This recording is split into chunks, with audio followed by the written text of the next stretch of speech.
ज़राटके में खुशामदीद। ज़रार खोड़ो, वसतुल्लाह ख़ान, शाहज़ेब जिलानी का सलाम कबूल कीजिए। 14 मार्च का दिन अपने अख्ताम को पहुँच रहा है, रमज़ान का भी वक्त आ चुका है। हमारे कुछ नाजरीन सामाइन जो हैं होली भी मना रहे हैं, उन्हें होली की मुबारकबाद। आज हम आपकी फ़ोन कॉल्स लेंगे। पहले कॉलर हमारे साथ हैं मोहम्मद अकील साहब कराची से। अस्सलाम वालेकुम। जनाब साहब, 2 हफ्ते की जो रिपोर्ट है, हमारे 2 वाक़यात बड़े हुए हैं। एक बन्नू में हुआ और अभी एक ट्रेन का हादसा हुआ। रोजाना देख सिविलियन मर जाते हैं। पूरी ट्रेन आई है, 50 लोग अगर वो हाई देकर थे, अब वो 50 लोग कैसे आए, हादसा लेके कैसे आए, क्या सिक्योरिटी देखनी। पता है हमारे दोनों सूबों में ही हालात खराब है, कौन देखेगा।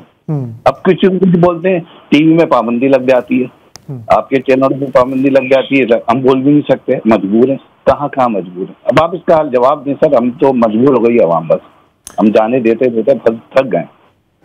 ठीक है, यही सेंटिमेंट है बहुत सारे लोगों का। पिछले कई दिनों से हम इन्हीं सवालात का जवाब की तलाश में ही रहे हैं और आसान जवाब भी है, एक मुश्किल भी है कि सबको साथ काम करना पड़ेगा, लेकिन क्या ये मुमकिन है अगेन। और एक जो चीज़ जिसका मुझे खदशा है कि देखें ये चीज़ें हमेशा ना, अभी तो आप कहें ना कि चलो एक तरह से देही इलाकों में हो रही है, ठीक है, दूर दराज आगे पीछे, फिल्टर करके ये शहरों तक आएगा। और पहले आ चुका है और पहले आ चुका है। कराची में कितने बड़े ज्यादा सुसाइड बॉम्बिंग हुई थी 90s के दौर में, याद है। इस्लामाबाद मैरियट है, लाहौर का इकबाल पार्क है, पेशावर का चर्च है, बोलान मेडिकल हॉस्पिटल है, क्वेटा का क्या बचा गया। GHQ अटैक, PAF का अभी मतलब लिस्ट नहीं। अगर सिर्फ बलूचिस्तान की बात करें तो आपके चाइनीज कॉन्सुलेट था, आपके पास अभी एयरपोर्ट के सामने था, कराची यूनिवर्सिटी था, कराची स्टॉक एक्सचेंज था। टाउन। हाँ, तो ये शहरों में तो है, चल रहा है, लेकिन इनका सवाल कि आगे क्या होगा। तो देखें, कल परसों तरसों जो जिन लोगों से हमारी भी बात हुई अपने शो पे, आपने गवर्नमेंट के लोगों की बात भी सुनी, पार्लियामेंट की भी बात सुनी, तो हर तरफ से आवाज़ यही उठ के आ रही है कि बिल्कुल जहाँ पे दहशतगर्दी है, कानून हाथ में लिया जा रहा है, उसका एक सख्त लॉ इन्फोर्समेंट का रिस्पांस होना चाहिए। लेकिन जो रूट कॉज है सारे मसले का, उसको देखने के लिए आपको पॉलिटिकल हल की तरफ जाना होगा और आपको सारे पॉलिटिकल फोर्सेस को बलूचिस्तान के अंदर, पाकिस्तान उमूमी तौर पर पाकिस्तान में जिन पार्टियों की नुमाइंदगी है, उनको मिल बैठ के इसका हल निकालना होगा, उस पर अग्री करना होगा। मेरा ख्याल है इस पर सब उसूली तौर पे मुत्तफिक हैं। उसूली तौर अब सिर्फ अमल करना है, आपने वो विल दिखानी है। हमेशा हमारा मसला अमल करने के पॉइंट पर ही होता है ना। हाँ, तो ये बस अब मेरा ख्याल है कि अगर ये हो जाए तो मसले का हल निकल आएगा, लेकिन अगर उससे इनकारी रहेंगे तो फिर हालात बद से बदतर होते जाएंगे। आपकी कॉल का शुक्रिया। सदाकत अली साहब हैं कराची से। अस्सलाम वालेकुम जनाब। जी सदाकत साहब आपको सुन नहीं, आपकी आवाज कट रही है बहुत बुरी तरह। अच्छा, एक मिनट जरा होल्ड रखिएगा जी। हेलो, आ रही है आवाज? अब बेहतर है। हाँ जी। हाँ मैं असल में बलूचिस्तान के बारे में ही बात करना ये चाह रहा था, जो अभी आप कर रहे थे कि इस वक्त सिर्फ मजम्मत करने से या फौजी ऑपरेशन से जो है ना मसला जो है ना हल होगा नहीं, बल्कि जिस तरीके से कैबिनेट आज से 2 साल पहले चाइना जाके बैठ गई 10 दिन के लिए पाकिस्तान के मसाइल हल करने के लिए, तो उसी तरीके से जो है ना इनको चाहिए कि क्वेटा में कम से कम 10 से 15 दिन बैठें, ताकि और वहाँ के चीजों लोगों से मुलाकात करें और हालात देखें किस तरीके से ठीक होंगे। तो ये मैं सिर्फ एक सजेशन थी मेरी, ताकि किस तरीके से कम होगा ऑपरेशन और इन चीजों से मसला में हल होगा। ठीक है। नहीं, हमें ऑपरेशन के साथ आपको और भी बहुत सारी चीजें करनी है और एक साथ सारी चीजें करनी है। That is the problem. लेकिन यार मतलब दुनिया में इतने कॉन्फ्लिक्ट्स, लॉन्ग रनिंग इंसर्जेंसीज रही हैं और वो फिर हमने देखा कि वो मसले हल आखिर में मेज पे मसला हल होता है। 95% ऑफ द टाइम मेज पर ही मसला हल होता है। कुछ आपके पास एग्जांपल्स हैं, जैसे कि फॉर एग्जांपल श्रीलंका का और टाइमल टाइगर्स का, इस तरह या शाइनिंग पाथ का, या सेंडेरो लुमिनोसो। कि आपने मिलिट्री के जरिए कुचल दिया, वाइप आउट कर दिया, दसियों हजार लोग मार दिए।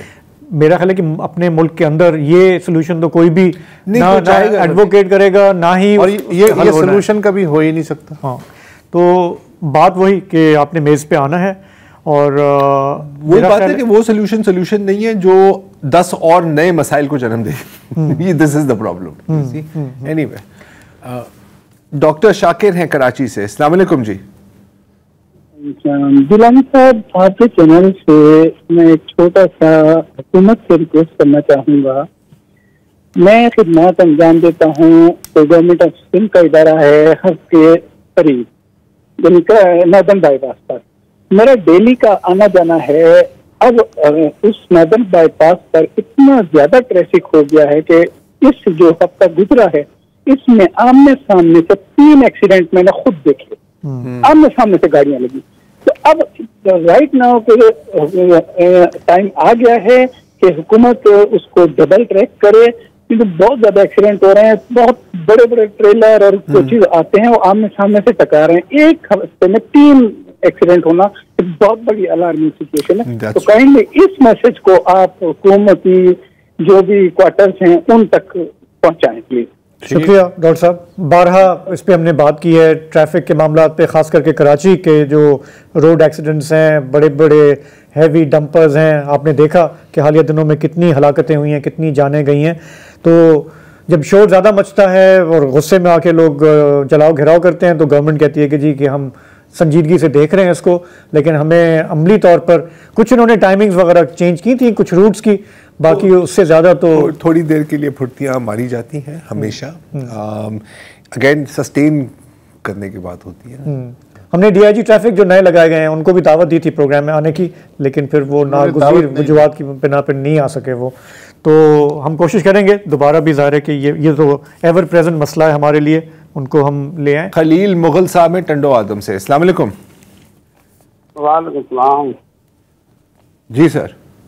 हाँ सर जी, मैं रुखसतुल्लाह खान साहब और शाहजेब जिलानी साहब से ये शानदार प्रोग्राम करने पर मैं बहुत मुबारकबाद पेश करता हूँ इनको। अरे और जरार को नहीं, वो भी तो हमारे साथ होते हैं, जबरदस्ती नहीं कहलवाते ना यार, नहीं यार। सर इस बात देखें, ये बीबीसी पे भी प्रोग्राम सुनता था, मैं कई सालों से बीबीसी पे सुनता था जी, लेकिन इनके प्रोग्राम देखे बड़ा दिल खुश होता है सर मेरा। शुक्रिया बहुत बहुत। फिर भी नहीं नाम लिया। हाँ जी, बड़ा खुश होते हैं हम। पुराने इनके प्रोग्राम सुनता है, मैं पुराना इनका दोस्त हूँ, जानने वाला हूँ। अच्छा मेहरबानी, जानने वाला हूँ।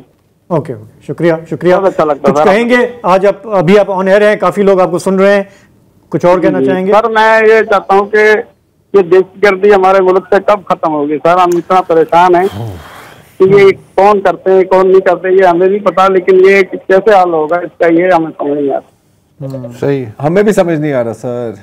हाँ सर, ये थोड़ा यही तो मसला है ना सर। और मेरा ख्याल है कि जो जिनके हाथों में पावर है उनको भी शायद समझ नहीं आ रही। तो वो उस दिन कहा, उनको तो समझ नहीं आ रही। प्राइम मिनिस्टर ने कहा ना, उन्होंने भी यही कहा ना कि भाई ये दहशतगर्दी जो है खास करके 2 सूबों में, जब तक हम इसको हल नहीं करेंगे तो आगे कैसे बढ़ेंगे। और उन्होंने बार बार कहा कि मेरे मुंह में खाक। लेकिन वो मतलब रियलाइजेशन तो है, लेकिन करना आप कह रहे हैं ना इंटेलेक्चुअल रियलाइजेशन है। हाँ तो एनीवे, लेकिन इंटेलेक्चुअल रियलाइजेशन है नहीं, कह तो रहे हैं ना। अब ये मुझे नहीं पता ना सर, मेरे पास नियत स्कैनर नहीं है। और उन्होंने ये भी बड़ी अच्छी एश्योरेंस दी कि हमारी अफवाज को जो भी वसाइल चाहिए वो देने के लिए तैयार हैं।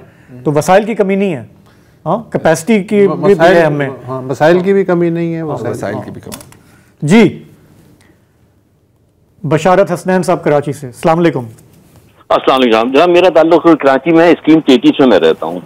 पिछले 40 साल से कराची में अगवानी जो है एक अफरियत बनकर यहाँ पर रह रहे हैं। मेरी समझ में ये नहीं आता कि इस मुल्क में किस ताकत का ये क्या नाम है, कोई ये क्या कहते हैं का ये वो है कि इनको अगवानियों को यहाँ रखा हुआ है।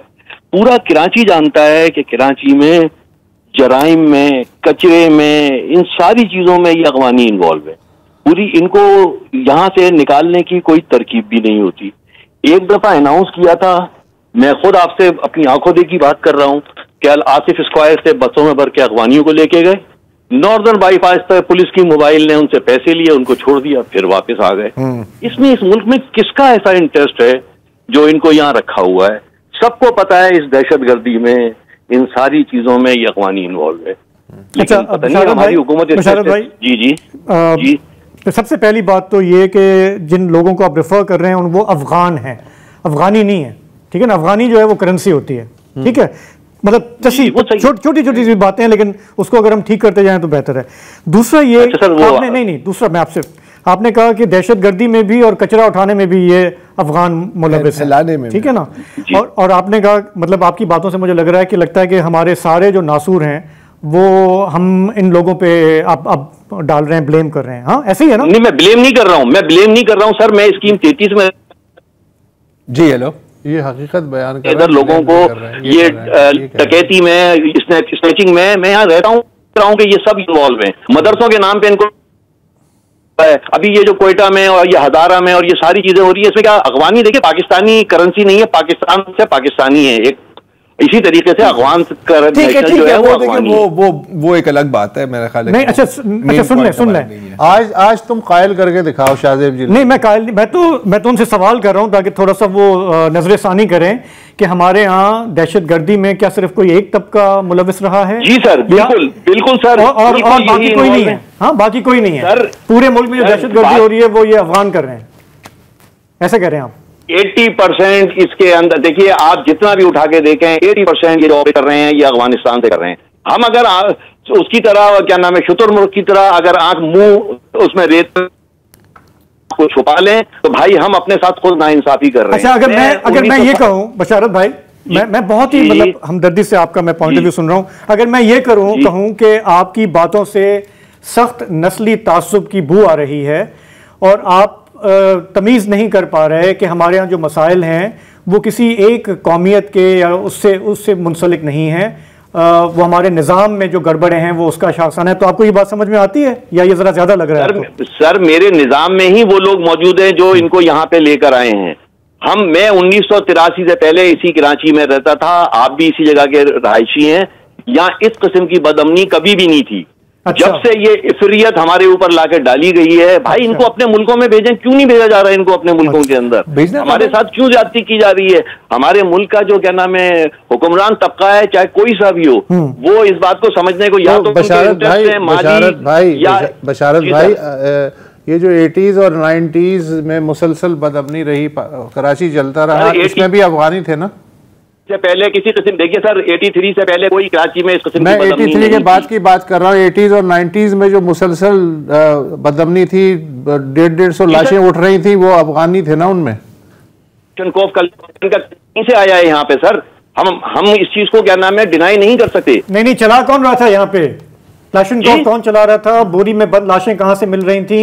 वो सब यही कर रहे थे सर। ये क्लशनकोव यहाँ से नहीं आ रही थी। बोरी बंद कल्चर, गले काटने का रवाज हमारे उसमें नहीं था। अच्छा, हमारे कल्चर में ही नहीं था। आज भी हमें सिखाया गया। जी बिल्कुल ठीक है। सर खुदकुश बम्बार, सर पाकिस्तान में जितने खुदकुश बम्बार हैं उसमें कोई एक बता दीजिएगा कि कराची वाला क्या नाम है खुदकुश बम्बार था सर?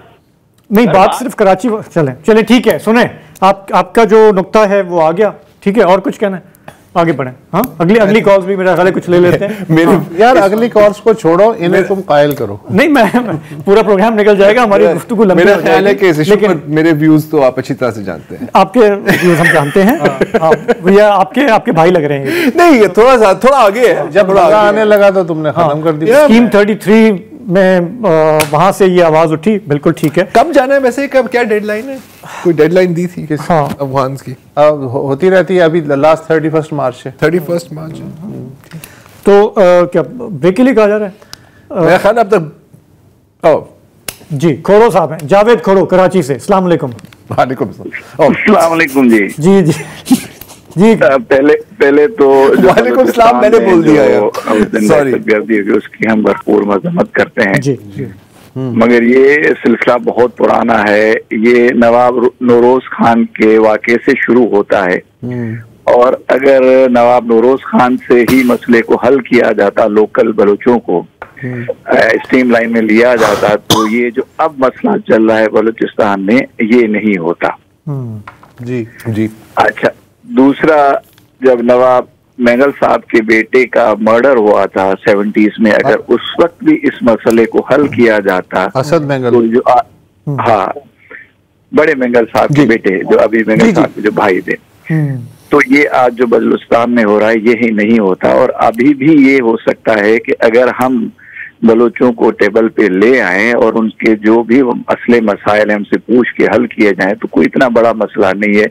60 से 70 लाख की आबादी है पूरे बलूचिस्तान की। तो ये टेबल पे क्यों नहीं खोड़ो साहब ला पा रहा है? सर ट्रस्ट डेफिसिट, क्योंकि नवाब नौरोज खान को जब पहाड़ों से उतारा गया था तो उनको कुरान पाक दे के फिर उतारा गया था और फिर उनको उनके औलादों के सामने उनको फांसियां दी गई है और नवाब नौरोज खान को भी फांसी दी गई। तो ट्रस्ट डेफिसिट है between the state and the Baloch people. अगर वो ट्रस्ट बहाल किया जाए तो बलूचिस्तान का मसला हल हो सकता है स्टेट और विद इन हमारे बलोच भाइयों के बीच में। अभी एक बहस हो रही थी आपकी अफगानियों की, तो 83-84 में आपको याद होगा कि एक रेफरेंडम हुआ था ज़ियाउल हक साहब का कि आपको इस्लाम चाहिए या मैं चाहिए। तो वो ये मुझे याद है, that time I was in Karachi university, तो C-130 जहाजों में भर भर के अफगानियों को लाया गया। तो वो क्यों यहाँ लाया गया वो सबको पता है कि यहाँ की जो लोकल पॉपुलेशन है उसको कम करने के लिए। अब असली सवाल जो मेरा है, और खोड़ो साहब और जिलानी साहब और उसतुल्लाह खान को 190 मिलियन पाउंड के पैसे, मुझे इस पूरे केस में हंसी भी आती है कि सिंध गवर्नमेंट मुझे कहीं नजर ही नहीं आती। पैसे हमारे सिंध के हैं, पैसे सुप्रीम कोर्ट में पड़े हुए हैं, thanks to the British government को उन्होंने हमें पैसे वापस किए। अब यही मेरी जिलानी साहब से, खोड़ो साहब के रिश्तेदार है निसार खोड़ो साहब, जिलानी साहब की कजन है नफीसा शाह, वसतुल्लाह खान एक सीनियर हमारे जर्नलिस्ट हैं, अभी IBS अखर में प्रोग्राम भी करके। मैं इन तीनों से आपसे रिक्वेस्ट करता हूं कि प्रेसिडेंट ऑफ पाकिस्तान जनाब आसिफ अली जरदारी, चेयरमैन बिलावल भुट्टो जरदारी साहब, अदी नफीसा शाह, एक और सेनेटर साहब हैं घुमरो साहब, और एक हैं ऐवान साहब हैं, आप तीनों से मेरी हम्बल रिक्वेस्ट है कि वो 190 मिलियन पाउंड जो है वो हमारे पैसे हैं सिंध के। अगर यूनिवर्सिटियां हमारी सिंध में क्यों नहीं बनाई जा रही और ये पैसे कम अज कम सिंध गवर्नमेंट को वापस किए जाएं। आपके तवज्जुह से सिंध गवर्नमेंट को, मुराद अली शाह साहब को, पूरी पार्लियामेंट को मैं हम्बल रिक्वेस्ट करता हूं कि इसके ऊपर कुछ न कुछ कानून साजी की जाए है और वो पैसे वापस सिंध गवर्नमेंट को दिलवाए। ठीक है, देखिए इतनी सुलझी हुई बातें आप फिर जाहिर है कि मेरी बिरादरी के बंदे से एक्सपेक्ट कर सकते हैं। कम ऑन, ठीक है, सुन लिया। Does he know you? उससे कोई फर्क नहीं पड़ता। अच्छा, एक वक्फा लेते हैं और फिर जरा कोशिश करते हैं कि इनकी बातों का जवाब।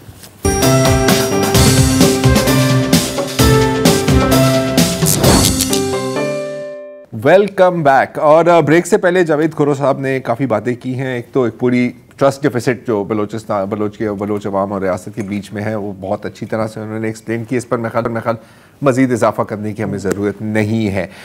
ये जो 190 मिलियन की बात है, हाँ, क्या सिंध हुकूमत को आपके नज़र में इस पर डिमांड करनी चाहिए? पहले इनकी कुछ आवाज़ें निकली थी, मुझे याद है जब ये पूरा सिलसिला चल रहा था ना, तो मुझे एग्जैक्टली याद नहीं है, लेकिन उन्होंने कहा था कि यार ये तो हमारे पैसे हैं। लेकिन अब जो आ गए हैं और जब डिसबर्स हो रहे हैं, लग रहे हैं, इस वक्त कुछ नहीं मिल रहा, कोई आवाज़ नहीं सुनाई दे रही।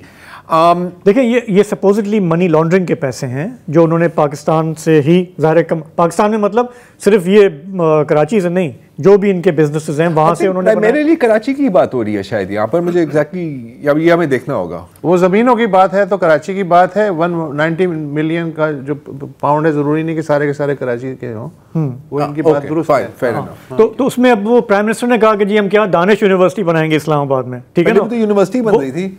हाँ, लेकिन ये कह रहे हैं कि अब हम इस्लामाबाद में बनाएंगे। वो पैसे सुप्रीम कोर्ट से वापस गवर्नमेंट को मिल चुके हैं अब, ठीक है ना? तो इस पे फिर आई थिंक बाज लोग कह रहे होंगे, सिंध वाले कह रहे होंगे कि यार ये पैसे इधर भेज दो, है ना? लेकिन मेरा ख्याल है पैसों की बजाय सिंध हुकूमत ये मुतालबा कर सकती है कि हमें आप पैसे ना दें, हम आपको ये प्रोजेक्ट्स दे रहे हैं, इसमें लगा दें ये पैसे। ये सही है, ये सही है। लेकिन क्या वो करेंगे या नहीं करेंगे? अब देखें, अब मतलब जितना प्रेशर डाला है कनाल के इशू पर, तो सदर जरदारी को भी अपने खिताब में बात करनी पड़ी। अभी सिंध की सूबाई असम्बली ने भी एक करारदाद मंजूर की है उसके खिलाफ। अब देखते हैं कि ये क्या सिर्फ पब्लिक प्रेशर को थोड़ा डिफ्यूज करने के लिए या रीडायरेक्ट करने के लिए है, या वाकई आपने कोई स्टांस देना है, वो मुझे नहीं ख्याल। देखिए, जो स्ट्रीट प्रोटेस्ट चल रहा है सिंध में, मैं अभी कल परसों कराची प्रेस क्लब के बाहर भी हुआ, उसमें वकला थे, यंग लोग हैं, उनका एक ट्रस्ट डेफिसिट की बात हुई ना, तो यहाँ की जो हुक्मरान जमात है उस पर काफ़ी ट्रस्ट डेफिसिट है सिंध के एक हलकों का। और मैंने जरदारी साहब के बयान के बाद जो देखा है, जो बयानबाजी वगैरह हुई है, उसमें पीपल आर नॉट बाइंग, मतलब नहीं, वो कह रहे हैं कि आसिफ साहब के लिए मशहूर है कि वो बोलते कुछ हैं, सोच कुछ रहे होते हैं और करने कुछ और जा रहे होते हैं। तो पीपल्स पार्टी को कन्विंस करने के लिए और ज़्यादा खुल के, ठीक है आपने असेंबली का वो पास कर लिया, नॉन बाइंडिंग रेजोल्यूशन होता है, कालाबाग डैम पे कितने सारे थे, चले वो भी एक बिल ऑफ द असेंबली तो है ना, आपने शो कर दी। टेका अमेंडमेंट के बिल पे सदर ने जो साइन किए हैं, उससे पहले मौलाना फजलुर रहमान से उनकी बात हुई, उन्होंने यकीन दिलाया कि मैं बिल्कुल गौर करूंगा और मैं इतनी जल्दी नहीं कर रहा इस बिल पे साइन करने पे। जैसे ही फोन रखा उन्होंने साइन करके वापस कर दिया। अब साहब ही चीख रहे कहा था कि मैं कितनी देर गौर करूंगा।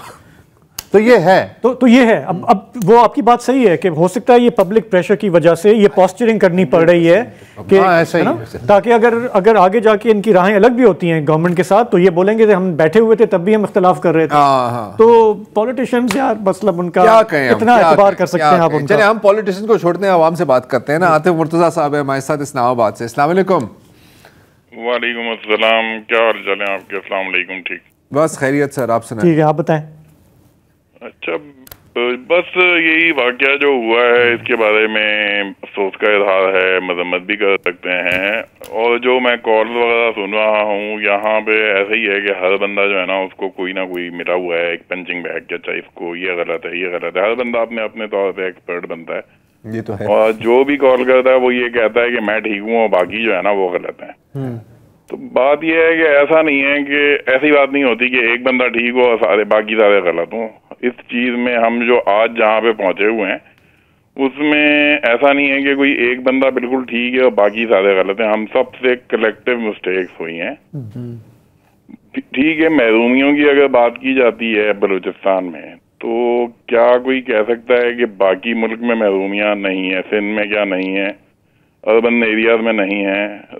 सिर्फ भैया KPK में महरूमियाँ नहीं है? गिलगित बल्तिस्तान में महरूमियाँ नहीं है? पंजाब में इवन आप पंजाब में, सदर्न पंजाब में चले जाएं, क्या उधर महरूमियाँ नहीं हैं? उसके बाद फिर प्रॉब्लम ये है कि जी एक बात कही जाती है कि जी मुंतखब नुमाइंदों को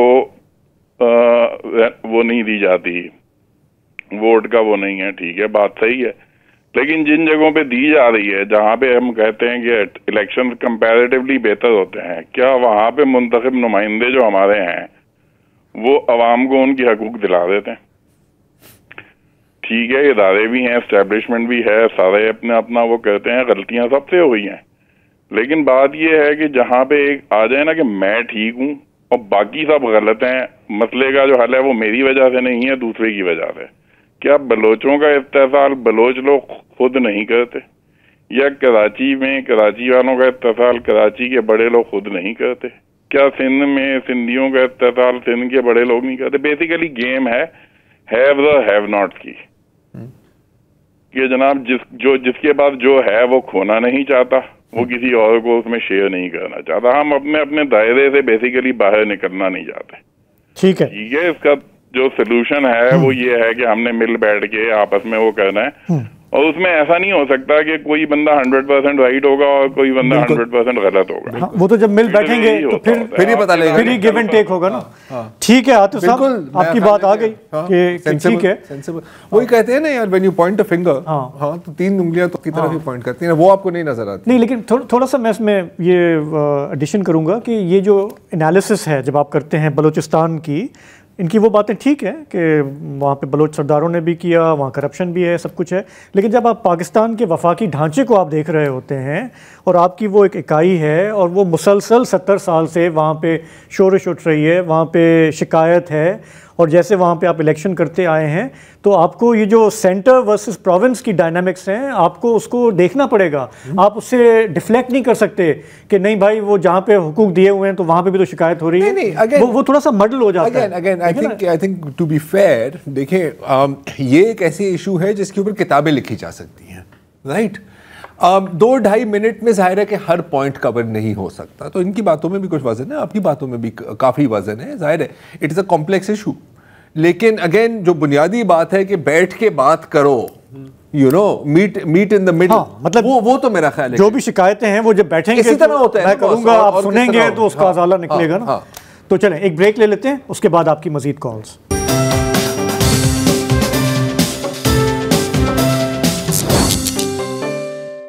welcome back. Doctor Qadir Junejo साहब हैं हैदराबाद से। जी सर।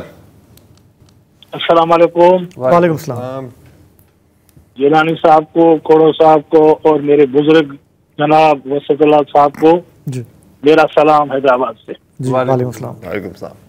भाईजान, मौजू तो बहुत हैं, बहुत से जो है ना वो टीवी पे इधर उधर जो बातें चलती रहती हैं, कोर्टों की, खान साहब की, पीटीआई बानी की, ये वो, लेकिन 3 मसले ऐसे हैं पाकिस्तान के जिनको पाकिस्तान को उन्होंने घेर रखा है जी। एक है जो महंगाई है, एक दहशतगर्दी है, और एक जो अभी हाल ही में बेचैनी जो सिंध में पैदा हुई है पानी की वजह से, वो भी जी कोई कम नहीं है, क्योंकि हमारे 3 सूबे, 2 सूबे पहले ही इसमें जकड़े हुए हैं, अब तीसरा जो है वो शुरू हो रहा है। ये कोई अच्छा शुगुन नहीं है हमारे मुल्क के लिए, बिल्कुल नहीं। इसके लिए हम सबको सोचना चाहिए। आप अभी बात कर रहे थे पानी की, तो मैं आपको बताऊं कि मुझे कभी किसी दोस्त ने, आपके मीडिया का ही दोस्त है जी, उसने मुझे अभी एक लेटर भेजा है, व्हाट्सएप किया है। उसी लेटर में कोई वो अलॉटमेंट तो 2024 की या 23 की है, लेकिन 1 लाख से लेके 1.5 लाख एकड़ जमीन जो है वो उमरकोट की, उमरकोट डिस्ट्रिक्ट सिंध का, उसकी तकरीबन 1.5 लाख के करीब जमीन मुख्तियार कार साहब जो है वहाँ के, और वो उनके लेटर से, साइन से जो है वो लेटर मेरे पास पड़ा है। अगर आप मुझे व्हाट्सएप बता दें, मैं अभी आपको करके दूं। ये अभी कॉल के बाद ये हमारे प्रोड्यूसर हैं, वो आपको बता देंगे, आप भेज दें। हाँ, तो वो अभी देखें ना, अभी वहां तो वो बात पंजाब की हो रही थी, लेकिन कल मैं आपकी ही किसी चैनल से किसी दूसरे से देख रहा था, भाई हम कह रहे हैं कि नहरें नहीं बनाओ, नहरें नहीं बनाओ। अरे यार, वहां तो पूरे का पूरा सेटअप बन गया है भाई। वहां पे रिसर्च इदारे बन गए हैं, वहां पे कोऑपरेटिव फार्मिंग बन गई है, बड़ी बड़ी बिल्डिंग है, जैसे हमारे जो ना वो कोई डिस्ट्रिक्ट के छोटे शहर हैं, इन शहरों से बड़े शहर बन गए हैं। आप क्या बात करते हैं? जहाँ पे जो लहलहाती जो है ना वो दिखा रहे हैं कि भाई गंदम हो गई है, काटन हो गई है, गन्ना हो गया है। अब जब वो हो गया है तो वहां अब आप उसको बंद कैसे करेंगे? ये नहीं है कि यहाँ पे बात खत्म हो गई। अब मैं जो आपको कह रहा हूँ कि ये जमीनें जो वो कहते हैं कि ये बंजर जमीनें हमने थर में ली है। यार, मैं थरपारकर का हूँ, मैं डिप्लो जो थरपारकर का गांव है, जो तालका है, उसी का रहने वाला हूँ। मेरी पूरी सिंध में मैंने सर्विस की है, 20वें ग्रेड में मैं रिटायर्ड हुआ हूँ। थर की जमीनें कैसे आबाद होगी? वहां पे नहरी निजाम जा ही नहीं सकता है, इतनी रेत है, उसमें पानी कहाँ जाएगा जी? बात ऐसी करते हैं जो जो जो समझ में नहीं आती है। आप मुल्क को इंतशार में क्यों डाल रहे हो? खुदा के वास्ते मेरी अर्ज ये है, तो जो भी सुनने वाले हैं, हमें, आपको भी पता है, मुझे भी पता है, हम नाम नहीं ले रहे हैं, जरा औखा पड़ जाएगा, लेकिन ये है कि मैं मुल्क की खातिर ये अपील कर सकता हूँ कि खुदारा ऐसे कामों को बंद करो, खुदारा ऐसे कामों को बंद करो कि हम सारे मिलके दहशतगर्दी के खिलाफ सारे इकट्ठे होकर कौम लड़े। बस यही मेरा है। आप इस पे बिल्कुल क्या कहेंगे, वो आपका तबसरा, आप जाने। ठीक है जुनेजो साहब, शुक्रिया, बहुत बहुत दुरुस्त फरमा रहे हैं। जब आपके पास कोई 1.5-2 दर्जन फॉल्ट लाइनें हैं, आप चाहते हैं कि नहीं, मुझे एक और पैदा करनी है, नहीं? और अगेन मैं भी नाम नहीं लूंगा, लेकिन पिछले साल कुछ मुलाकातें हुई थी जब ये प्रोजेक्ट शुरू हो रहा था, और ऐसी पूछा गया मेरे से कुछ लोगों ने कि इसके बारे में क्या ख्याल है। तो उस वक्त भी वही बात थी कि नहीं, देखें, या तो आप इसको कंसेंसस के साथ करें, आप सिंध के अवाम, सिंध की पार्टियां अपनी जगह, सिंध के अवाम को आप ये कम्युनिकेट करें कि आप क्या करना चाह रहे हैं, और अगर विदाउट डूइंग दैट आपने इसको पुश थ्रू किया तो आप एक वीकेंड फेडरेशन को मजीद कमजोर करेंगे, और उसके जो नताइज हैं वो फिर आप देखेंगे। वो डॉक्टर हसन अब्बास थे हमारे प्रोग्राम में, उन्होंने देखिए हर कोई चाहता है कि हमारी ज़राअत तरक्की करे, खुशहाली हो, हमारे रेगिस्तानी इलाकों में भी जो है वो बेहतरी आए, लेकिन उन्होंने बताया कि उसका बेहतर, सस्ता, इकोलॉजिकली सस्टेनेबल तरीका क्या है जिसको हमने छोड़ के हम एक कंट्रोवर्शियल उसकी तरफ जा रहे हैं। दूसरा ये भी जहन में रखें, बात सिर्फ ये चोलिस्तान के कनालों की नहीं है।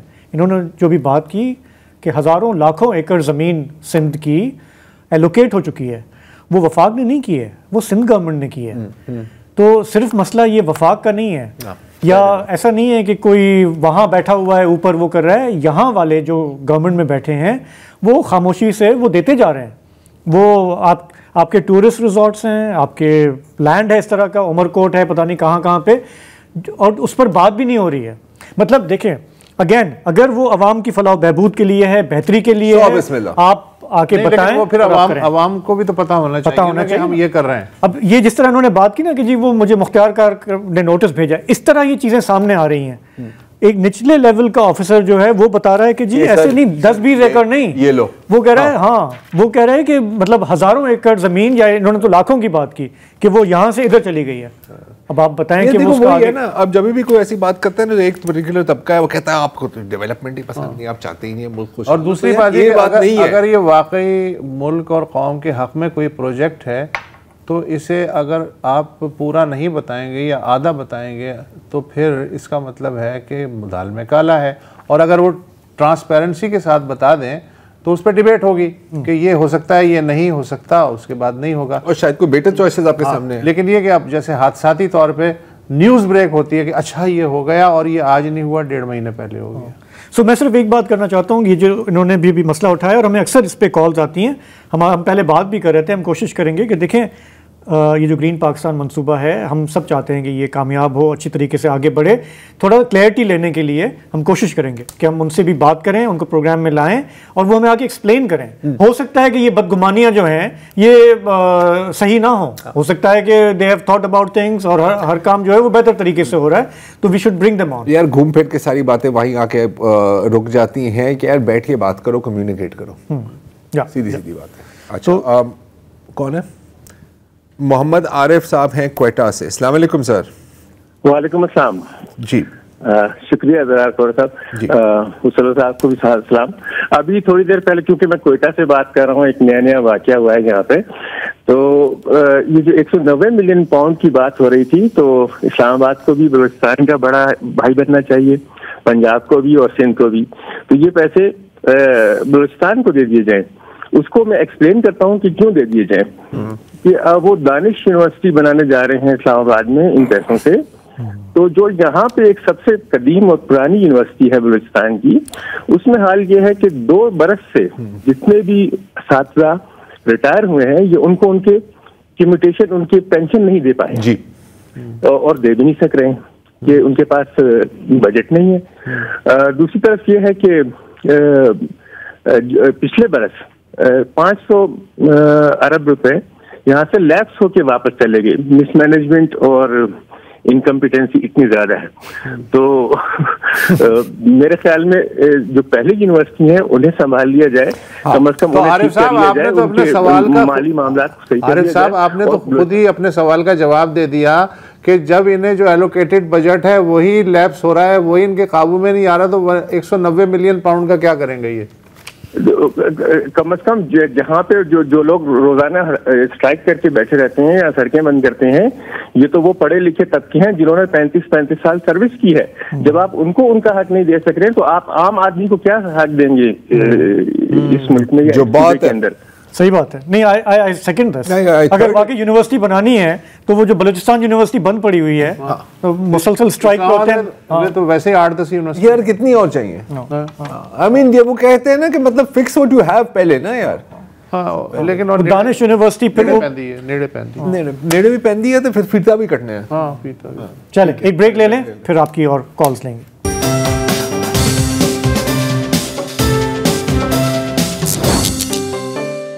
प्रोग्राम में वापस खुशामदीद। हमारे अगले कॉलर हैं छाछरों से नील अंबर। जनाब। वालेकुम जनाब। वालेकुम सलाम।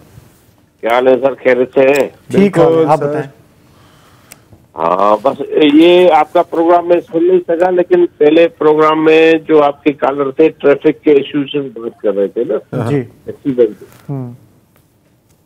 जी जी, हेलो जी जी, बात आपको आवाज आ रही है मेरी? जी जी जी, आप कह रहे थे कि ट्रैफिक पे बात हो रही थी। जी जी, ट्रैफिक में तो मैं अगर अर्ली 90s में मैं जब मिठी से आता था मीरपुर खास, तो मुझे 1.25 घंटे लगते थे।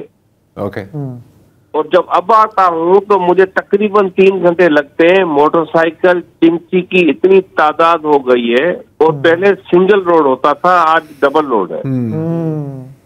और हमारे जो गवर्नमेंट के हैं वो न इस पर ध्यान दे रहे हैं कि हमारे शहरों में मोटरसाइकिल और चिमची की जितनी तादाद बढ़ रही है ना, तो नेक्स्ट 3 इयर्स हम ट्रेवलिंग जो हमारा होगा ना वो दुगना हो जाएगा टाइम। सही कह रहे हैं, क्योंकि पब्लिक ट्रांसपोर्ट जो है बसें नहीं है ना सर। आपने आप डबल 2 व्हीलर्स 3 व्हीलर्स आप डबल करते हैं, आप ट्रिपल करते हैं, आप क्वाड्रुपल करते हैं। नहीं, लेकिन इसको फिर कौन एड्रेस करेगा? देखिए, जब हमारा टाइम ट्रेवल दुगना हो जाएगा तो हम कैसे अपने कौम और मुल्क की खिदमत कर सकेंगे? और जो पहले भी मैंने आपसे ये डिस्कस किया था कि हमारी यंग जनरेशन है, 14-15 साल के जो बच्चे हैं वो मोटरसाइकिल चला रहे हैं, उनको पता ही नहीं है वो कैसे चला रहे हैं, ट्रैफिक के कानून उनको नहीं पता, और उनके लाइसेंस नहीं है, और उनकी तादाद दिन ब दिन बढ़ रही है जी। लेकिन हमारी जो अथॉरिटीज हैं वो उनको कंट्रोल भी नहीं कर रहे और उनको एड्रेस भी नहीं कर रहे। ये जो आपने जो आखिरी जुमला बोला है ना, हमारी अथॉरिटीज ना उनको कंट्रोल कर रहे हैं ना उनको एड्रेस कर रहे हैं, ये मेरा ख्याल है कि आप मुल्क के किसी भी इशू के साथ आप जोड़ सकते हैं और बात गलत नहीं होगी। ऐसे ही है, ऐसे ही हम आपसे अग्री कर सकते हैं, क्योंकि मुझे नहीं लगता कि किसी को कहीं पे कोई परवाह है, कोई इस पे सर्वे कर रहा है, कोई प्लानिंग कर रहा है, कोई देख रहा है कि आपकी सड़कें जो हैं वो नाकाबिल इस्तेमाल बन जाएंगी, वो आपकी जान की दुश्मन बन जाएंगी। तो क्या कह सकते हैं इस पे? नहीं, लोग कर रहे हैं काम, इस पे कर रहे हैं, लेकिन उनकी कोई सुन नहीं रहा। ये हर एक चीज पे काम नहीं। जैसे आप ये चोलिस्तान वाले हसन अब्बास साहब का क्या कितना काम है, कोई सुन रहा है उनकी? तो इसी तरह ट्रैफिक पे इन सारी चीजों पे काम कर रहा होगा कहीं यार, कोई 10-12 एक्सपर्ट हर एक इशू पे बैठे हुए। कराची के ट्रैफिक के मास्टर प्लान मौजूद है, मास्टर प्लान मौजूद है, हर एक चीज का मास्टर प्लान मौजूद है सर। सिर्फ मास्टर मुबीन अहमद साहब हैं इस्लामाबाद से। अस्सलाम वालेकुम। हेलो, अस्सलाम वालेकुम। वालेकुम अस्सलाम। सर जरा हट के बात करनी है, बहुत संजीदा बातें हो रही हैं।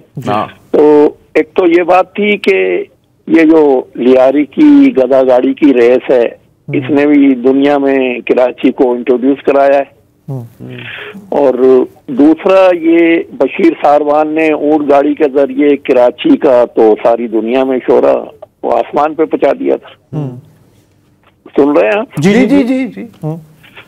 तीसरी बात जो मुझे अभी मैं तारीख पढ़ रहा था, रेलवे की तारीख पढ़ रहा था, तो मैंने पढ़ा कि बल्कि बताया मुझे एक दोस्त ने कि जब रेलवे लाइन पाकिस्तान में वो ब्रिटिश इंडिया के दौर में बिछाई जा रही थी, तो बरतानिया से रेलवे इंजन आए थे कराची बंदरगाह पर, उनको लाहौर ले जाने के लिए 600 हाथियों की खिदमत हासिल की गई थी और उन्हें वो जमीनी रास्ते से घसीट के ले जाया गया था लाहौर। तो अब आप देख लें इन 3 बार बर्दारी के जानवरों का कराची की तारीख में कितना बड़ा हिस्सा है। मेरा दिल है कि इनके मुजस्मे कहीं मुनासिब जगह पर बनाकर लगाए जाएं।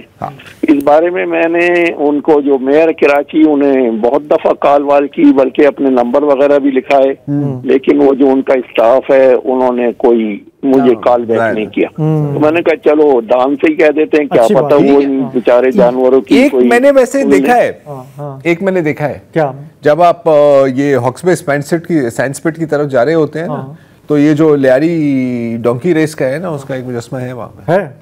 अच्छा, एक्शन में है फुल। आइडिया बुरा नहीं है, लेकिन वो मुनासिब जगह में नहीं है। ये एक बात सही है, उसको यहाँ पे होना चाहिए मेन क्लिफ्टन। वैसे मेयर कराची को ब्यूटिफिकेशन का बहुत शौक है, वो काफी लगाते हैं वीडियोस के, मैंने ये चौराहा ठीक कर दिया, वो मैंने फुटपाथ ठीक कर दिया। तो ये भी एक आइडिया है। नहीं, गधे का एक मुजस्मा बनता है, गधे का, हाथी का और ऊंट का भी, इन सब का कंट्रीब्यूशन है कराची में। क्यों नहीं होना चाहिए? I absolutely agree. और लियारी वो जो डोंकी कार्ट रेस थी, वो तो यार एक लैंडमार्क किस्म का इवेंट है यार। हाँ ठीक है नहीं अभी, आई मीन है।